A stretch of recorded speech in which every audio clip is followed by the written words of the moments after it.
I was talking about how kinship societies were originally democratic, because in kinship societies we don't have a class distinction and everyone is equal to each other. So those people, if they are going to decide on a matter, it should be kind of a democratic procedure. When those kinship societies would turn into a civilized society with a class distinction and a government and a state, they can continue that democracy, yes, but they can create some other forms of governance as well.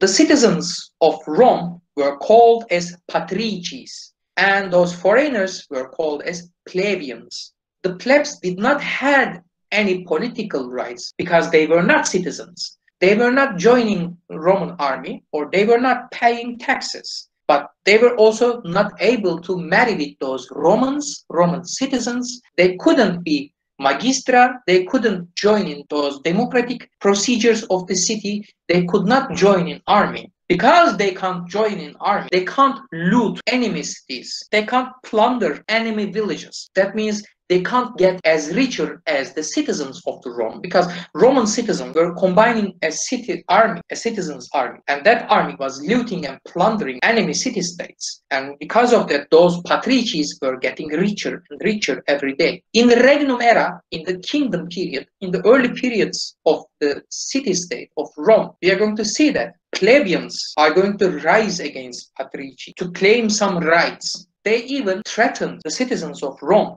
to leave the city, to go to Mont Sacer, a nearby hill to Rome. So Rome was here, Mont Sacer was here. So they claim that they are going to build another city-state over there, which is a approximate vicinity to the city of Rome, which will be going to a rival to the city. So it would be a problem for the Romans. So because of that, step by step, those plebeians are going to earn some rights. Very first of all, Lex Deudecim Tabulorum, which means 12 table laws. In the first article, it says, Si in ius vocat ito, niit antestimino egitur m capito. It was much more simpler. It's because it's very archaic and it's very simplistic law we are talking about.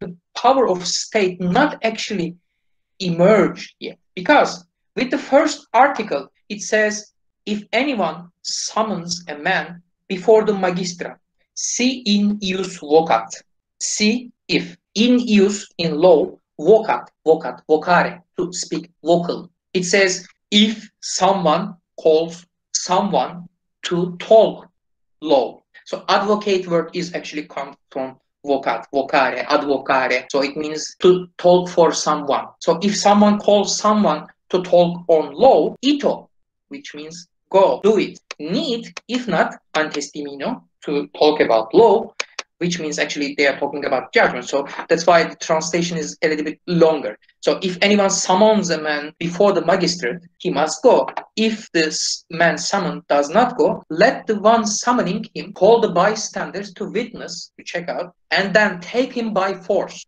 How is the procedure today, and why it is different than 12 tables law? If someone is a plaintiff, that person is supposed to summon that person, the defendant, to the courthouse by himself. He would tell him, come to the courthouse, we are going to talk about law. Ius vocato, we are going to talk about law, he says. You have to come. If he does not come, that person is supposed to take him by force himself. Do I have such authority today? I can't force anyone to do anything. Only government, only a state can do. Yes, there was no government to do that. There was no such institution to force people to do those things. If illness or old age is hindrance, let the summoner provide a team. He need not to provide a covered carriage with a pallet unless he chooses. When the litigants settle their case by compromise, let the magistrate announce it. Litigants are settling their case by compromising with each other, by talking with each other. Magistrate here only announcing the outcome. If they do not compromise, let them state each his own side of the case in the comitium public meeting. So in comitium, the people will going to listen their cases. The people are going to listen their problems, because only the combined force of the people is superior to a person. It's a judgment of the populace, of the people in that sense. So as you see, the magistrate is not a judge in here. because those are the early stages. Later on, we are going to see that there will be judges and praetores, which are powerful figures, and they can force people to do something.